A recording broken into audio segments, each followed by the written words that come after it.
There we go. Thanks for your All patience. right, Chris. We're farmers, not tech Farm experts. internet. Okay, I can introduce myself first. So I'm Fresh, of course, from Fresher Together. We just said that. I wear many hats. And we're going to talk a lot in this presentation about why grains, why staple crops. But for now, it's because I love beans and I love grains and I love it. And there's a lot in sustainability and my belief in our like collective liberation that's also connected to growing staple crops. Currently and newly, I steward 120 acres. Last year, this time it was 5. I've been growing a lot of diversified veggies and herbs and all what I call flavor foods. And now I'm getting more into being able to grow more grains, more staple crops, and all of those. And I love currently supporting my fellow farmers and community members to build the future that I want to see in the world. And a lot of that is rooted in our collective liberation and sustainability. And so I am one other thing is like in 2020, I first presented at this summit in person before the pandemic, and we started talking about Chicago bread clubs and grain and staple crops. So it's really nice to now in 2026 be back and presenting of what we've been up to and kind of that pivot that we've been doing since then. So Christine, I'll pass it to you. Yeah. And though I mentioned my off-farm job is at Michael Fields, which allows a lot of really exciting projects with partners across the region, I'm also a first-generation farmer, and only took me about 8 years to be confident enough to call myself a farmer, but I have passed that beginning farmer stage. So I've been farming for over a decade now, which feels pretty wild. But when I first started my farming journey, I supported through a lot of work in hospitality and was connected to food production through that lens of both grain, viticulture, beverage, and the food that we need on our table every day. And since that journey began in 2008, I met a lot of folks that inspired me. Also, I've been in relationship with since then. So that's a really critical part about agriculture for me and why I pursue this as a career. Currently, I farm in cooperation with a multi-generational landowner outside of Chicago, where we share land that has had decades of cover crop and soil building practices on farm. We also seed save a lot of our foundational foods like corn, squash, potatoes, and garlic. And one of the reasons that I'm here and Fresh and I are working together is that it really shouldn't be this hard for farmers, particularly for getting the main food crops that we need for everyday life. It is a priority of our farm business to donate both produce and redirect wealth. So every season we donate about 3,000 to 5,000 pounds of food to our neighborhood mutual aid folks, also redirecting wealth from a lot of our CSA customers to organizations that we work with and love, and also investing time in that advocate role alongside partners and coalitions in Illinois. So all those things said is connecting the pieces of like why staple crops is important for me. Fresh, if you could jump ahead real quick. And Probably have to do it like a little bit in advance because there we go. You're fine. It Yeah. takes a second to kick in for some reason. So we already had an amazing tech intro and kind of told you about us and why we're in the room. But we're really excited to be here today because we believe our greatest strength is through our communities. So we're humbled to be together with you all. We wanted to kind of give you a flow of our time so that you know when and where we might be encouraging you to pop in. So we have 2 checkpoints where we're hoping you'll share some stories about these crops or access to them or engaging in food production in your communities. So Fresh is going to introduce also some of our ancestors that carry us through this work. We're going to discuss what staple crops are and what we mean when we say this. And we're going to invite you in then to share some feedback there. We're also going to be connecting food sovereignty to collective power and talk about how growing staple crops is and can be an act of resistance. And then we're going to share some really amazing people in our community spaces that are doing this work and inspire us. And we're going to do a little future imagining together again before we close. And then we'll have some opportunities for you all to stay connected in this work or advance it, on your own time with your own farm businesses or your community spaces.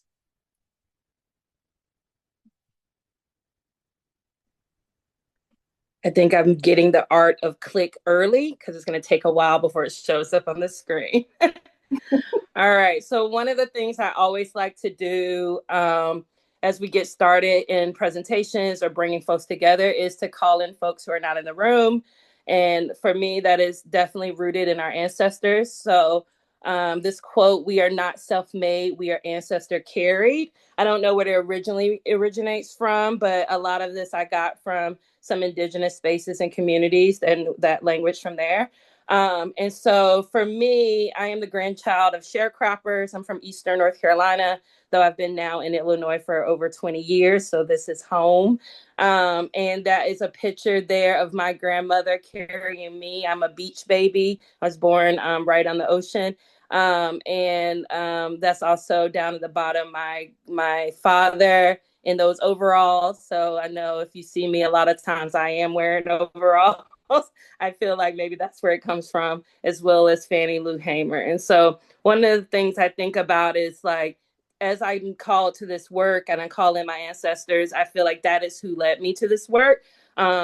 Thinking about us being our ancestors' wildest dreams, that we are not self-made, we are ancestor carried, right? The blood in our veins holds stories of strength, survival, wisdom, and sacrifice.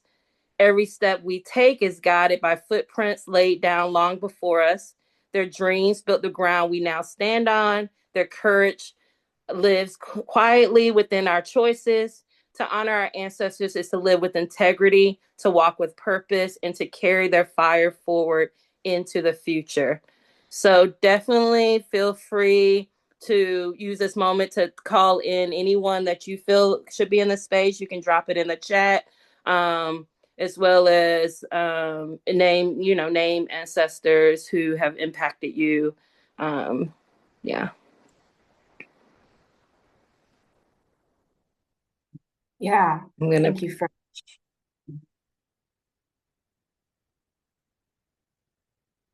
And while we call in folks that aren't here, but also simultaneously build new relationships, we wanted to just share some agreements that we have built as a community between Fresh, myself, and other partners as we dig into staple crop work. So if you do continue to engage in this work with us in particular, these are things that we hold true across all spaces. And we ask and invite you to respect them and use them as well today. Put relationships first, practice trust and respect each other's privacy, create space for multiple norms and truths, notice power dynamics, and stay grounded in our common goals. So if you can also share any reactions or emojis that, any or all of these resonate with you, or if something is missing that we can call in today as well, we want to make sure to honor that in this space.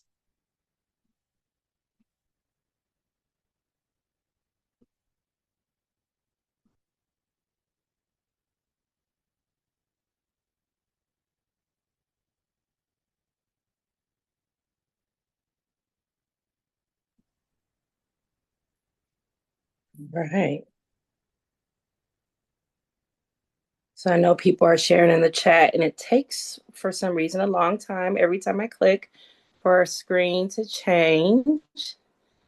But while that is working on changing, I'm going to start talking about staple crops and what we mean when we say there it is, that what we mean when we say staple crops.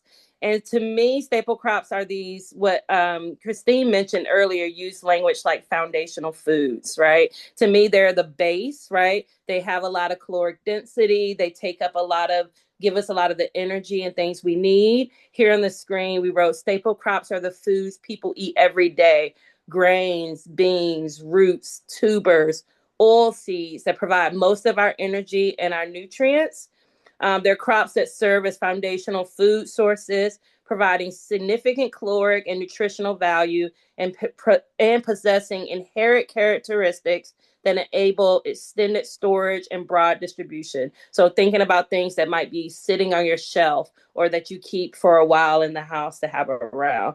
These crops are vital for enhancing food security and fostering economic stability within agricultural communities. So those are some of the things I think about when I think about staple crops. Is I often think about beans and grains and oats and rice and nuts, right, and the oils that kind of I need there, as well as some of the fruits. And one of the things we like to know too is kind of what else we mean by staple crops. I'm hoping that the screen will decide to change soon. I'm Yeah. changing it really far in advance trying to work on this, but it still is such a lag. So we'll see if it Oh, changes. there it is. So there. Yes. So, this is one of those moments where we really want to invite you in to share because we know that a food that is a staple to one person, family, or community can be totally different from the next person or community, even within family spaces. So, we're really excited to learn from you about what crops you think are staples or foundational. And this will help guide our work in supporting folks to grow and distribute them in their communities.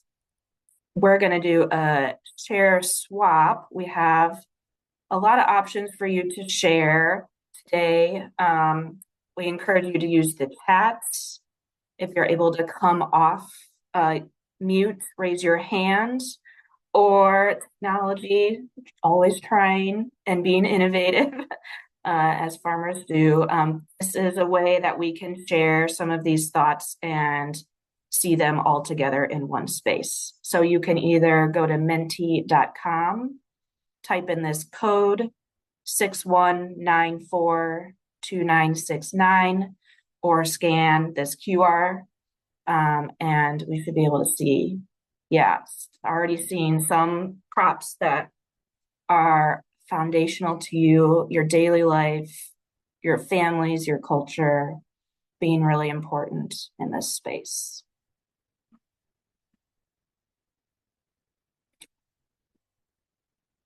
And I'll just maybe start naming some as we keep going. One thing about this tool is that the bigger words are food crops that have been mentioned more than once. So we're seeing okra, sunflowers, and rice rise to the top. We also have beans and peas in multiple formats: garbanzo, lentil, beans, some grain crops, rye, bulgur. This is a challenge to read. It's so fun though.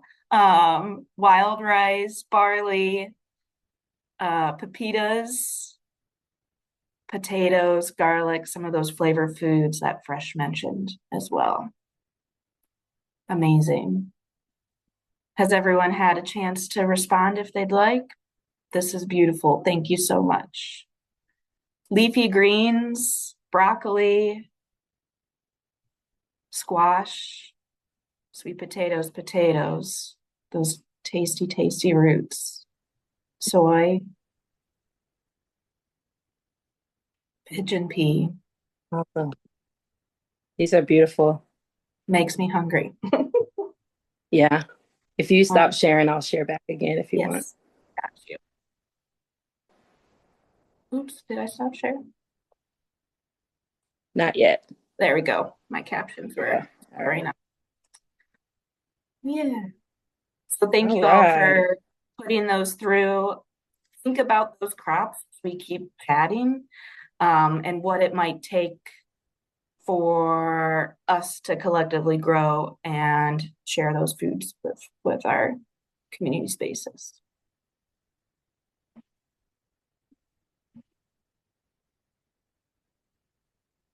And seeing an invitation to bring some seed crops to the table on Friday in person, and that is an absolute yes, because we will also be bringing seeds to share that live in these families.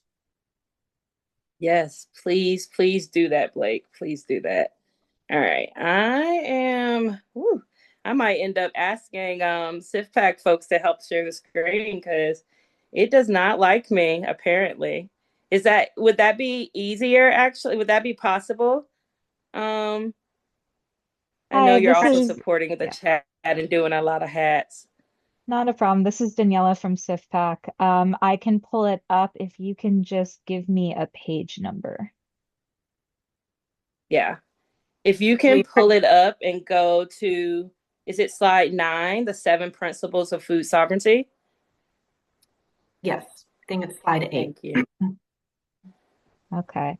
Just one second while I pull that up. I will also Thank use you. this opportunity to say if you are just joining us, I know a few people have come in a little after the start of our session.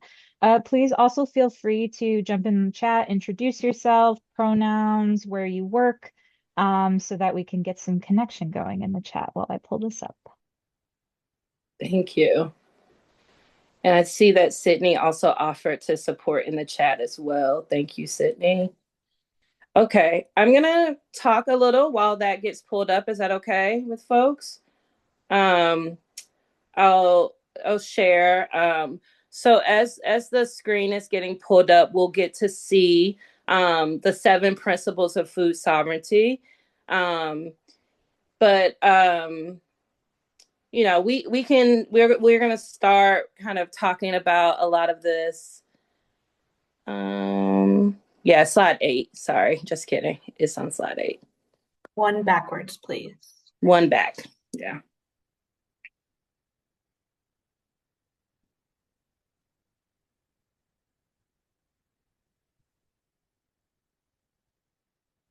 If Okay. it So we may be got a this. lag on my end too, just a heads up. Yeah. Okay, no worries. It's probably going to be better than it is on my farm internet. So these 7 principles of food sovereignty we got from the Community Alliance for Global Justice, and of course, this definition is all rooted and connected back to La Via Campesina, right? So that definition that we get from them is that food sovereignty is the right of peoples to healthy and culturally appropriate food produced through ecologically sound and sustainable methods, and their right to define their own food and their own agricultural systems. Right. So that was from La Via Campesina. So that was an organization that was founded back in 1993. A lot of us, when we think about food sovereignty, we use the definition that they gave us. They're an international movement bringing together millions of peasants, landless workers, indigenous people, fishers, migrant farm workers, of small and medium sized rural women, peasant youth from around the world. And it's built on a solid sense of unity, solidarity, and it defends peasant agriculture for food sovereignty. So that's how they describe themselves. And so that definition of food sovereignty comes from them. And then we get these principles that come out of this international forum for food sovereignty that was held in Mali in 2007. So most of those principles, the first 6, come from that. And so these that are listed on the screen as we think about what principles make up food sovereignty. So there's a focus on food for people, right? So the people's need to eat and right to food is always there at the forefront at the beginning. Um, and that should impact policies, and food shouldn't just be a commodity, right? Like people need food and require food to live, right? So we think about like this in staple crops is our calories, right? We need calorically dense. We need this for our survival and our well-being. Um, the second principle values food providers. So it not only talks about like the need for food, but we value the farmer, the person who is providing the food.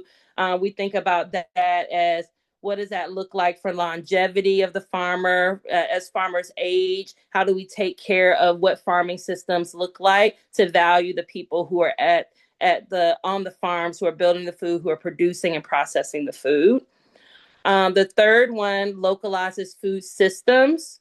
And so we think a lot about like how do we reduce the distance from field to mill, right? From the food growing to being processed to being on our plate.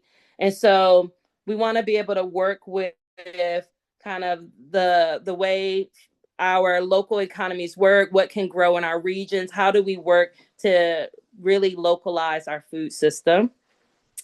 The fourth one puts control locally. So not only grown locally, but how our process is community owned. When that food needs to leave the field, how far is it traveling to get into a ready to eat state? So, and when we're talking about it here, we're talking about like what does it look like to have community owned processing? To like if we're growing staple crops and grains, can we clean them in community? Can we mill them? Can we turn corn into masa or into grits or to cornmeal? Can we do that in community? Can we do that locally?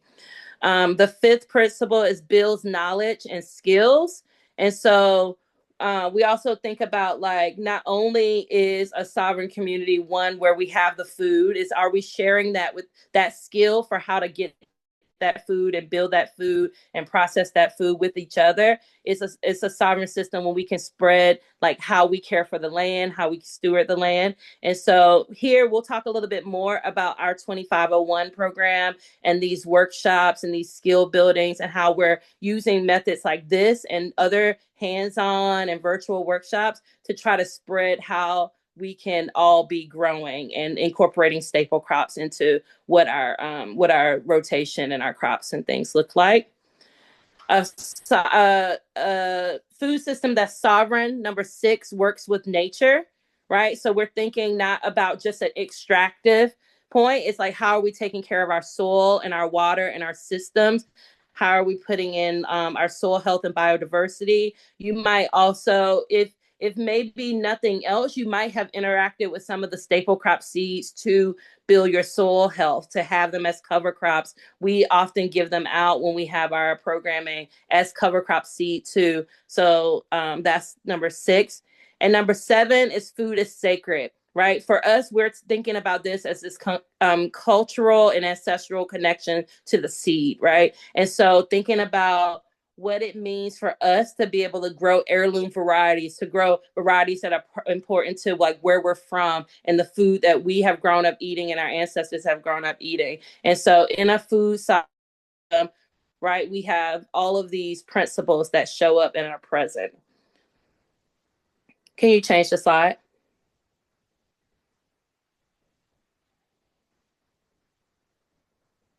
Oh, maybe it's just not me. Maybe it's also just what's going on today with slide sharing.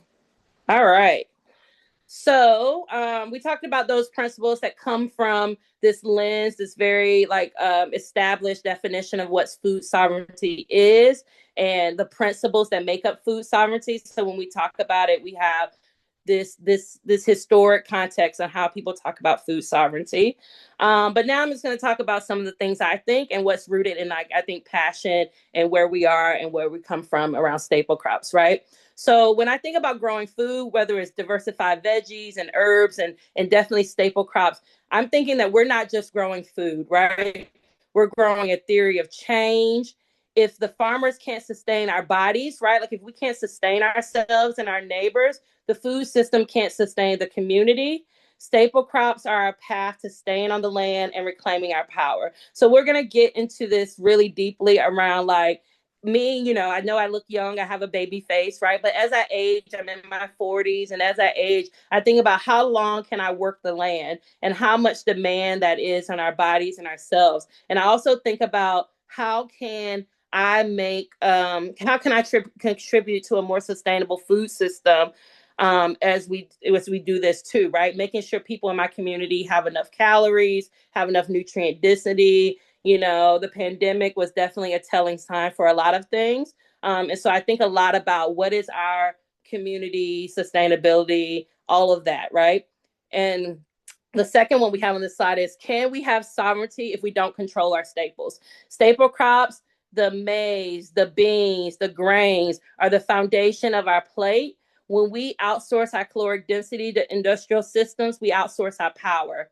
And one of the things I put in my notes for this is it's a little bit about Malcolm X, right? And I know there's so much that I would want to go into if we had all the unlimited time, but I know we have a very finite time together today. And so Malcolm X articulated that land is the foundational element of power, independence, revolution, when he said, revolution is based on land. Land is the basis of all independence. Land is the basis of freedom, justice, and equality. And when I think about staple crops, I'm reminded of that, right? When I look at who's growing a lot of staple crops in our systems, most of the time when I tried to enter this work about 5 or 6 years ago, it was white men who were holding a lot of the land, who were really kind of being a huge piece of what it meant to be a part of growing staple crops and directing where they went in our food system. And for me, I think a lot about where our caloric density lies and who holds that power, and how can we have a sovereign food system if we're not controlling those things. You can go to the next slide.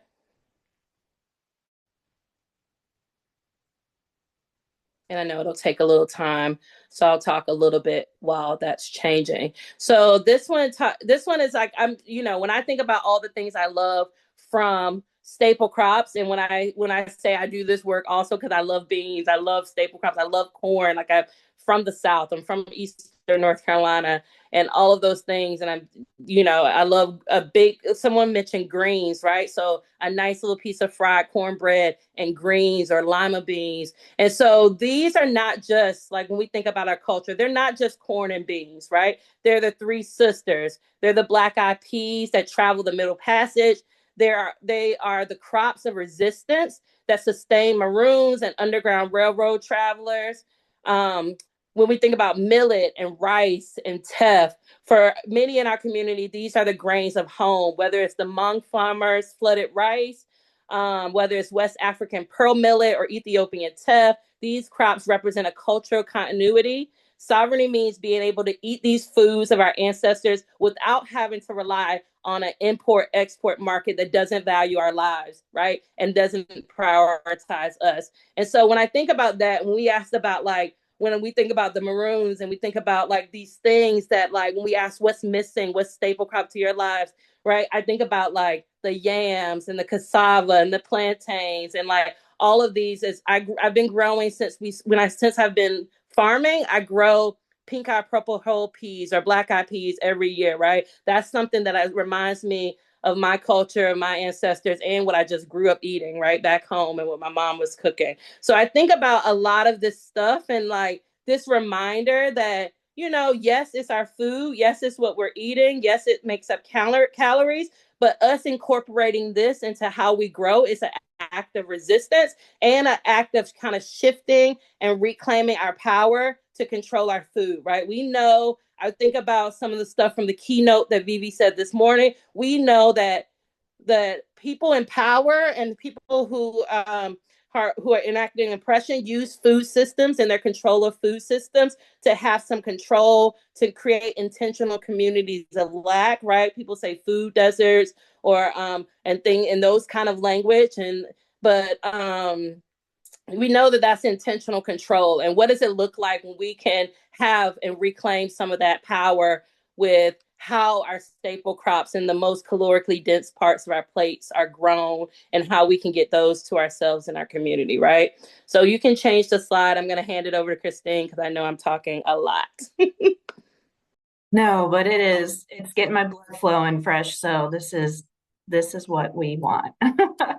Um, so Fresh has mentioned a lot of these things kind of through this story of the seven principles of sovereignty, connecting with our ancestral roots, and just like values that we hold on the farm. But we wanted to express it uh, as clearly as we could to connect this staple crop production within our communities to this act of resilience, and if I can just say resistance. So shifting power in our food system means that we have to shift practices in one or many places of our lives.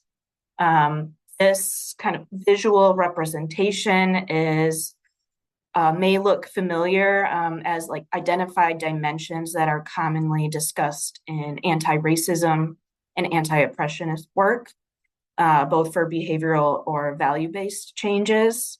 Um, Also, putting this in a full circle reminds us that there are specific times and moments in our lives, or when opportunities are presented or available that might be required in an individual space or a community space. So you'll see these images on the screen, an individual person, um, interpersonal or relating to each other, our institutional relationships, how we collaborate and work together, and our structural or societal system. So, how we manifest and express things that are normative to us in this community space. And so, we're holding this really with the lens of agriculture, sustainable agriculture, and staple crops. And so, Fresh and I together identified some of these like direct actions of what we see when we grow staple crops on our farms or with community members. So for our individual experiences, a relationship that we have with ourselves and regaining power is on the farthest left. So thinking about body care, our emotional health, what we prioritize on our farm or with our bodies, relearning and new learning of this human power or whole human built system, that we are a whole human. We bring lots of things to the table. We're not just a farmer. We're not just a sister or an aunt or something. Like, we bring our whole selves to this conversation and system. Also thinking about like, what does culinary food or mean, or what is our relationship with food is a big piece of this. So that's also having conversations with yourself about what food is important for you, what makes you feel good, what sustains you through the day. In our interpersonal relationships, this could be like how you relate with your farm coworkers, your family members, maybe how you relate to your farm business as an entity, something that maybe directs a lot of decision making.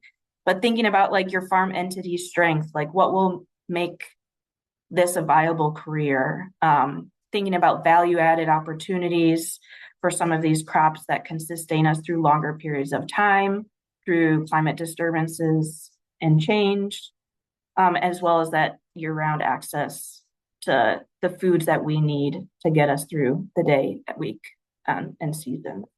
In our community spaces or institutional spaces, we think a lot about community access, where people are buying and sourcing these foods from, what is the quality of the food that they're able to access. We also think about soil health. So low versus high intensity crops. What does the crop demand of the soil? What inputs are we required to use to encourage it to grow and be a successful harvest? Also, again, that regenerative approach is the full cycle farm system. So what is the holistic picture of us integrating these crops into our farm systems, our soil systems, our ecological systems? How does that impact wildlife and water quality and everything that is connected to the soil and space that we use to grow food, as well as introducing or reintroducing like this new or old leaders. We have lost knowledge because we have been told that these are the specific ways that we should be growing crops. We have lost maybe opportunities to even grow these crops. When I started farming, I was told, no, it's not possible in the space or scale or with the tools that you have. So rethinking ways that we know our communities have fed and sustained themselves for generations is an introduction to this collaboration and working together. And then our societal and structural expression of this resilience or resistance is the act of reinvigorating and bringing back and saving seed, the cultural crop or cultural food products that we know we want. Seen in the chat, miss these things. Like there should, climate aside, there are ways that we can make this happen for us all. Preserving the genetics of the ancestral food products that we know, like deep within our bones, and seed saving and controlling power in that space beyond corporations. So you can head to the next slide, please. And so this is Fresh and I are going to kind of just tag team this page. Same story we just went through, but a visual representation. So not only what does it look like growing staple crops as an act of resistance, but what does it feel like in practice? Fresh, you want to share for the individual experience? Yeah. Yeah. There are a lot of, for me, if I were to make a pros and cons list, there are a lot of things in the pros list around this ability to continue farming and growing staple crops.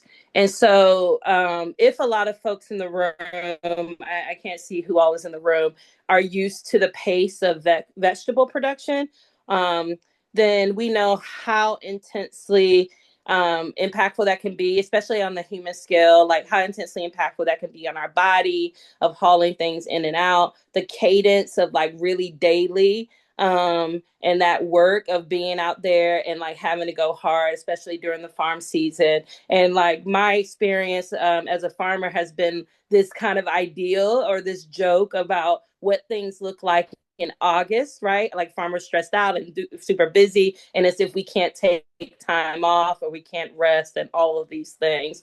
And so when I think about staple crops, one of the things on that kind of individual level, right, on that body care, on that emotional care, I'm thinking about myself as a whole human. It reminds me of chefing, right? It reminds me of chefing in restaurants. It reminds me of when I own a restaurant, how I would be at the restaurant 19 hours a day, right? And I'm like, there's 24 hours in a day. What was I like looking back? I was like, how was I doing that? What was I doing? One, I was young, right? But also, like, I had a different type of life, right? So I had a different type of life where, maybe I wasn't also trying to at the time be a parent who was present in a certain type of way. Maybe I also wasn't trying to be able to do all these other things in my community, or I wasn't prioritizing like my rest or all these other things that I was interested in and how I wanted to fill up my time and schedule. As I do diversified veggies,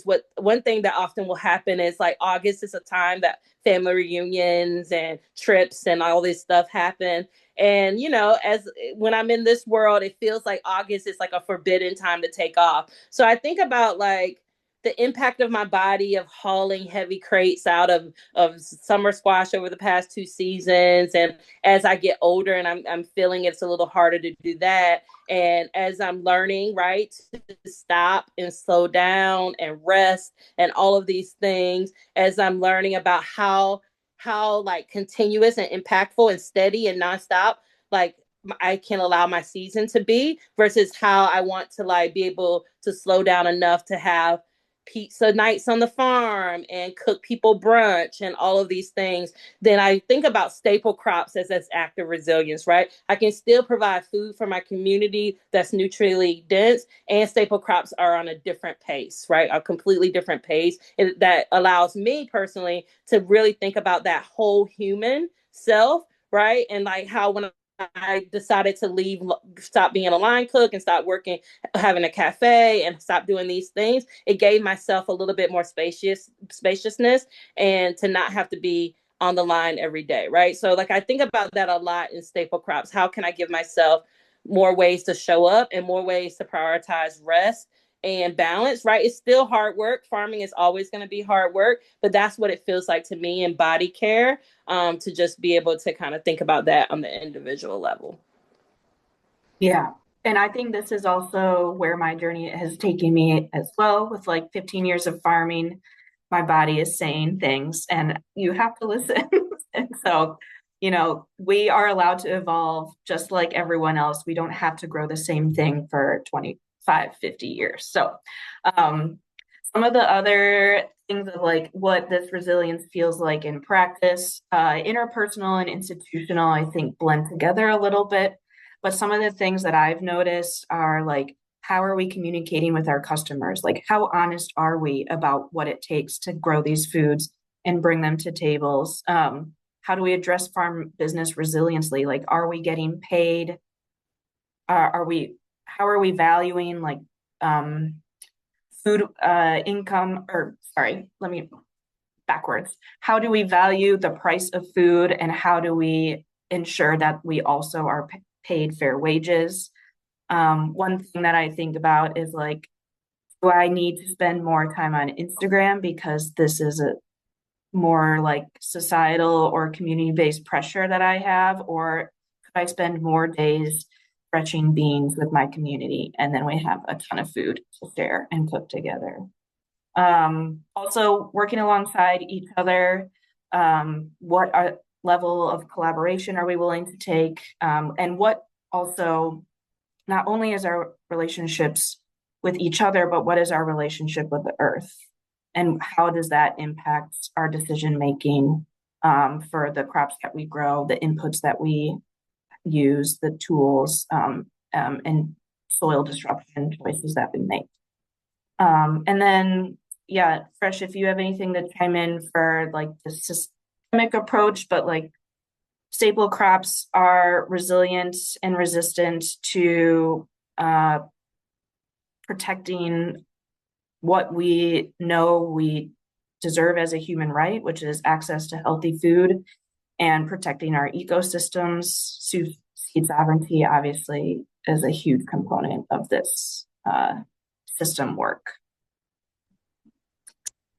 One of the things I'll add, and I think it might be in a section that's different from what you asked me for, but one of the things I think about too is because we're in this space of capitalism, right? And we're operating under the system where we have to pay our bills. One of the things I think about a lot is what does it look like for me that I've chosen to live in Illinois and the seasons and the cold, to not push myself to farm year round and to have income. And so one of the things I think about with staple crops too is like, how do I have year-round access to not only year-round access to calories, which was I think on the previous screen, but year-round access to a product to sell, whether that's the grain or the flour or just beans or like whatever it looks like. And so that feels like how can I both slow down, right? In a world that always wants me to speed up and do more, and be able to sustain myself because I have to operate within capitalism, right? And so that is one piece too that I think about as this act of resilience. Oh yeah, great. So we are Fresh, go ahead. We just wanted to share, we're going to maybe fly through this, but we'll share post our conversation, and in other ways it might be chaotic to put everyone we love in the chat right now and people we don't even know yet. It could be you, but we just wanted to name that this is work done together. So, Fresh, if you want to call out a couple folks from the Midwest that Yeah. we're in collaboration with to, yeah. Yeah, this is like a small drop in the bucket of folks that I love. And if you want to talk about folks from whether to learn from them or who else to look up or geek out about any of this stuff or whatever, find us on Friday or reach out. But I'm just going to highlight a few. Who I have at the top of the list is Dan Cornelius. And this is an indigenous brother who's up in Wisconsin, like pretty close by for folks who are in this Chicagoland area, who does a lot of amazing work with staple crops, with corn, with roasting and milling corn, and and getting that food to indigenous community members and doing food boxes and doing a lot of teaching. So this corn braid is from a harvest fest that I went to on that farm back in September. He has it every year. There was butchering of raccoons and showing how to eat it. There was the processing of wild rice where people got to take part in. There was corn braiding and making dolls. And it was really a full family experience. And so he's doing dope things. One of the things I said, if you Google him and you start getting some Soul Train stuff, make sure you put Dan instead of Don. So just keep an eye on that. But these are a lot of folks, and so Meadowlark Organics up in the Driftless of Wisconsin are my mentors. They also are really connected with Dan Cornelius as well. And then there's just so many people listed, but one other that I like to have, two others I like to highlight because I know we are short on time. Basu Natural Farms is down in Pembroke, Illinois, and that's a historically Black farming town. And Mama Pam Basu was one of the first folks that I saw growing so many dry beans and an eclectic amount of dry beans that felt really significant to me and reminded me of my elders and what folks back home would eat, all kinds of crowder peas and just all kinds of stuff. She was growing them. She wasn't really even selling them. She was growing them for her family. She also had the Basu Farms has veggies and all kinds of other things. They do a beautiful doll museum and like Garvey Fest and Herb Fest and all these other beautiful things that happen on that land. But she was like the first connection to that I had around like really that I could grow staple crops, right? I could grow beans, right? She was growing it for her family, for her sustainability. So I like to highlight that. And Janet is it's an African farmer down in central Illinois. And she grows a lot of corn and white corn and a lot maize and a lot of different stuff. But she built a beautiful relationship with Janie's Mill where they're able to grow out some of her seed, and then she's able to take that and do stuff and continue having that in community. But this is just, there's so many, right? There's so many. There's all of us. There's the partners that are part of this program. But those are just an Artisan Grain Collaborative. There's just so many that I could talk about. In these pictures here is a corn braid from Dan's farm. That's me and Molly Breslin. And then at the bottom, there's me and Elena from Artisan Grain Collaborative at one of our monthly meetings. So that's what's on the screen. You can advance to the next slide. Fresh, I think we have to be even faster with this if we want to have a conversation. Okay, I'll say less. Yeah. So it's tough. On the next slide, I'll point to some of the pictures. It'll advance, but there's a picture of some sorghum grown on a very small scale from last season up at Soulfire Farm. That'll come up when the slide changes on the screen. It hasn't changed for me, but maybe it's changed for others. There we go. So these are folks, please, we can geek out about this more on Friday, or if you just want to hit me up. But one of the things I would like to say about this screen is like, there's all these dope folks. There's a farmer here from Africa who's growing all this dope rice just in New York, not even an hour or so outside of New York City, and who was told that he couldn't, but he was like, okay, let me just try a small amount and see. But one of the things for this list is made up of all different types of farmers and growers and different programs. But a lot of these farmers helped me realize that, like, white folks, like, just to put it bluntly, that white folks weren't the only people who were growing staple crops here, right? Like, I know in the world that feels more clear, but in the US for a long time that wasn't as clear, right? It felt like, you had to have a lot of land, and you had to have a lot of equipment, and you had to have a lot of to be able to grow staple crops. And there's so many of these people, and so many of these farmers who helped me realize that that is not the case. I'll highlight Farmer Mize, a queer farmer out in California who's growing grain, who is a parent, who is doing a lot of dope stuff. And then yeah, maybe I'll just highlight that one because I know you told me to be brief, but there's so many. I would love to talk about everybody. Yeah. Yeah. Oh, I'll highlight one more, and then I promise I will stop. The other one is this abolitionist farm, Sweet Freedom Farm, that I love. We're going to have a workshop with folks from them to talk about sorghum, and they are in upstate New York as well. And they're abolitionist farm. They say more farms, less prisons, and so they are not only growing growing sorghum, but they're syruping to that sorghum and making sorghum syrup. I think they do a little bit of maple syrup and stuff too. And I really love them too because I definitely would love to talk about how I would love to see a vision of me being able to feed people brunch and cooking and growing a lot of that stuff on the farm. And Jalal from Sweet Freedom often talks about a pancake farm, like growing everything you need to make pancakes and having the syrup and everything too. So now I'll stop. Great. Thanks, Fresh. Yeah, and we'll have that list for y'all. We'll find a way to share it. Yeah, so this is our another checkpoint that we really want to hear from you all.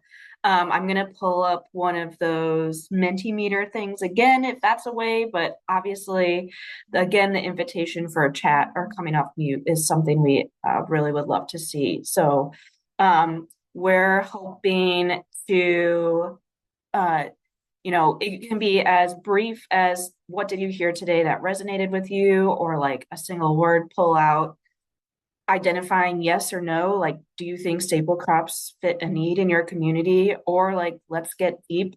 What would a future look like where these cultural foods and traditions are celebrated in our food system?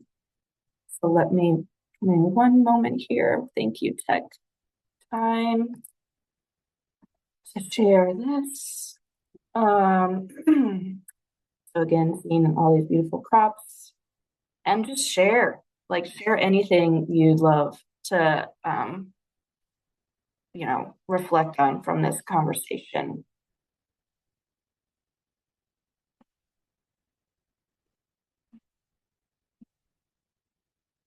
One thing that I'd love to also just say out loud is that we're going to have this up for a week. We're going to have it up at the booth. So there's going to be even more folks from our community adding to this, and we'll share, some of these thoughts, ways to build community with each other with you all as well.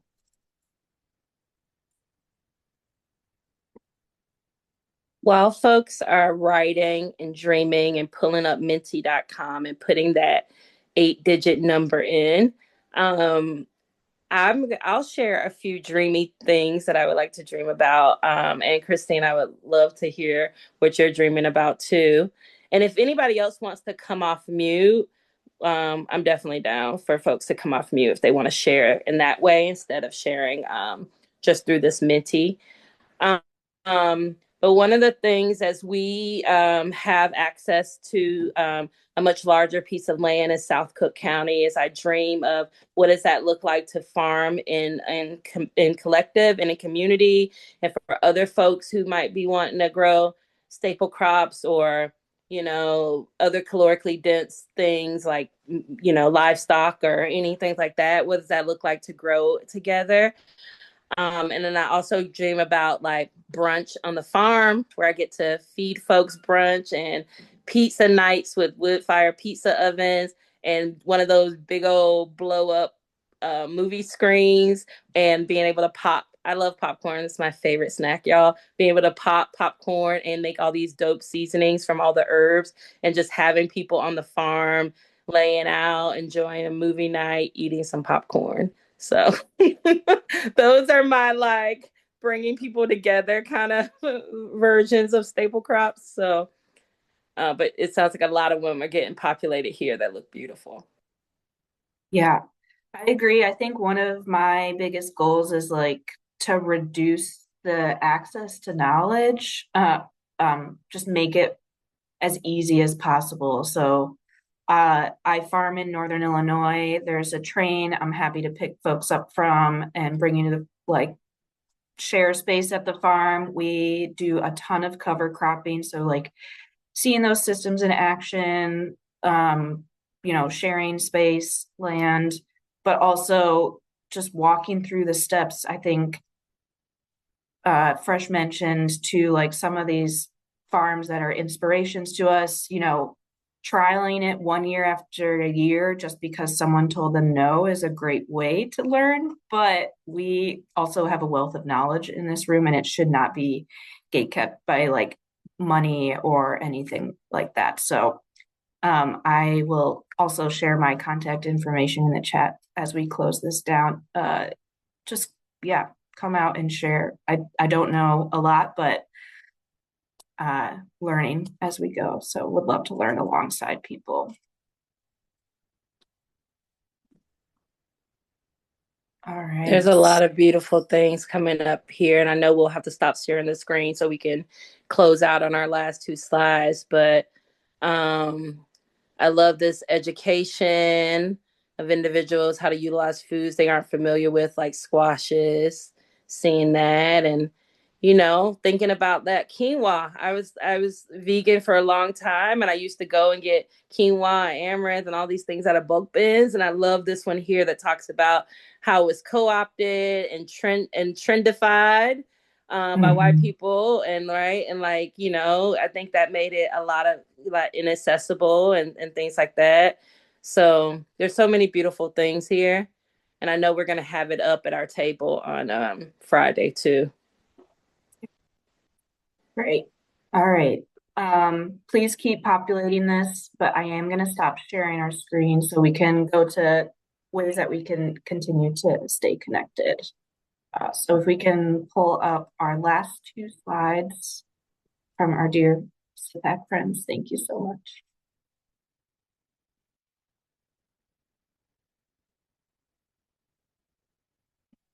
I think this is me.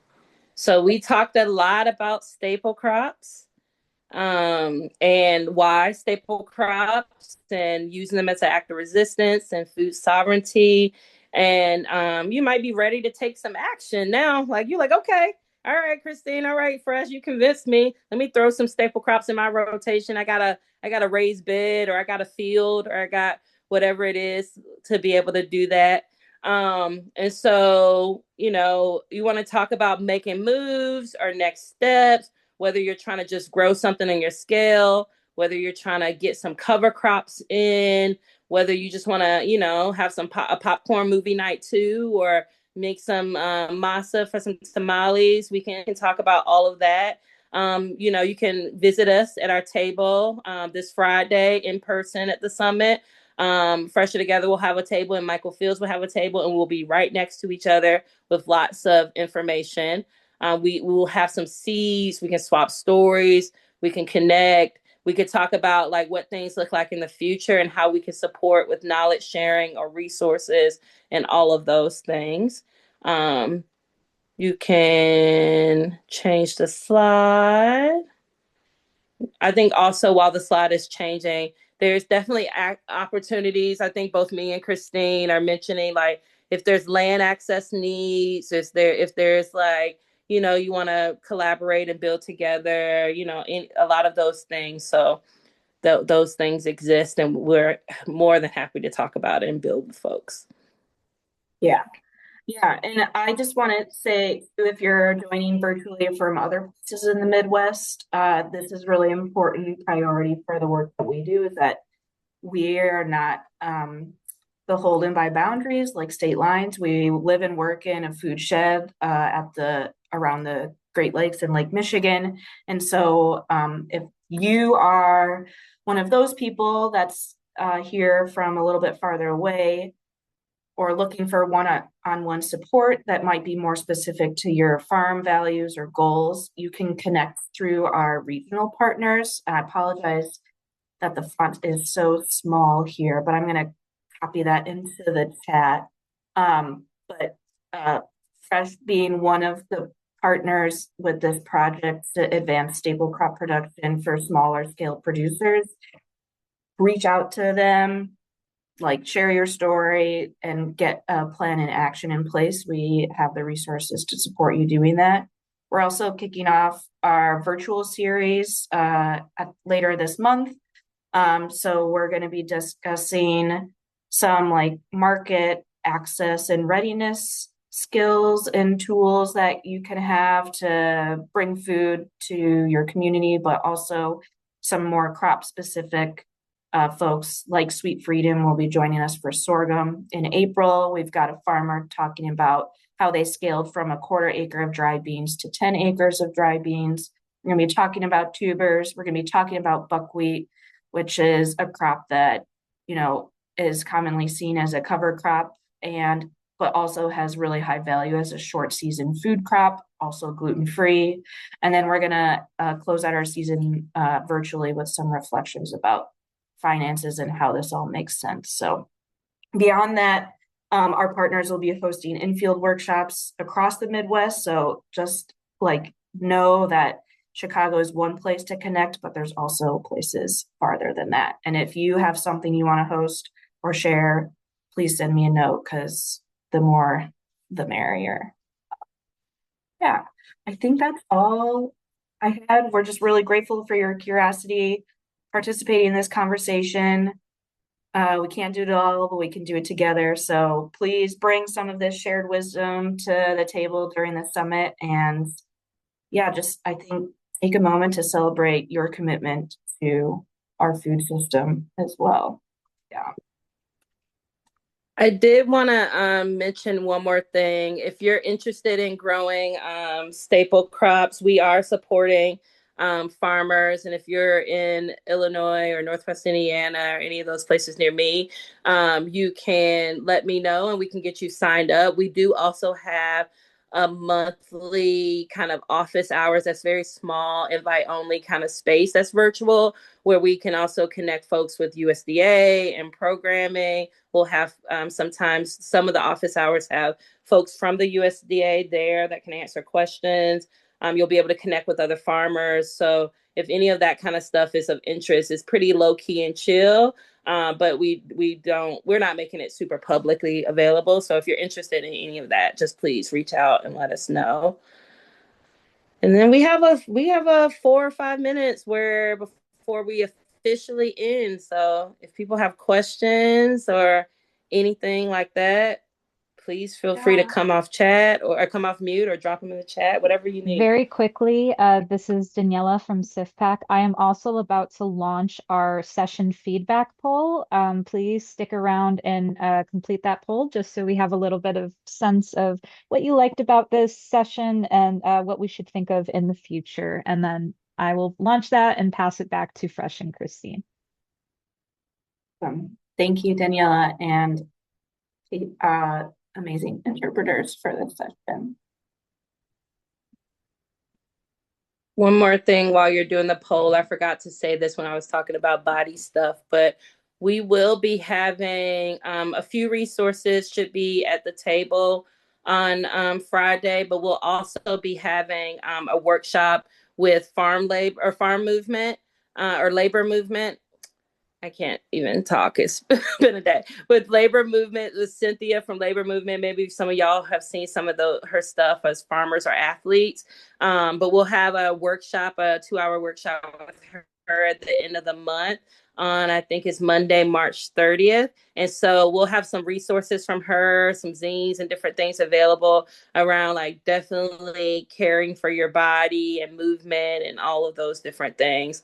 That Fresher Together is going to be hosting. So we'll let you know more about that too.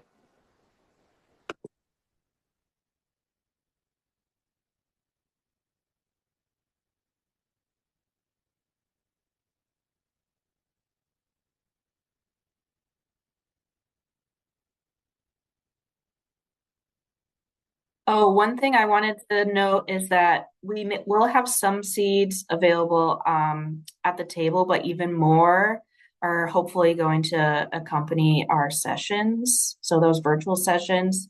So uh, again, another encouragement to reach out to like a more regionally based uh, partner, so that if you like attend the sorghum session and you're just ready to go. We're trying to time out these conversations so that you do have a window to incorporate even just a small trial for this season to like touch the seed, learn, see the plant, feel it out, see how it might fit into your farm system too. So we want to be able to offer those seeds at low or no cost if we can. One of the people I mentioned, Farmer Mai, always says to me, she's one of my mentors, and they always say, like, fresh, you only get so many seasons. Like, you only get so many seasons. So you got to try it. So even if you want to try a little corner of a raised bed or, or right in your front yard or whatever, in a, 5-gallon bucket, you only get so many seasons. So Yeah. you got to try it. And these crops, a small corner, if you think about a grain head, one seed is 14 seeds. So think about the potential of saving, you know, introducing these crops to your climate, your soils, giving them more resilience to carry through multiple seasons in your land and be adapted there. Mm-hmm. Yeah.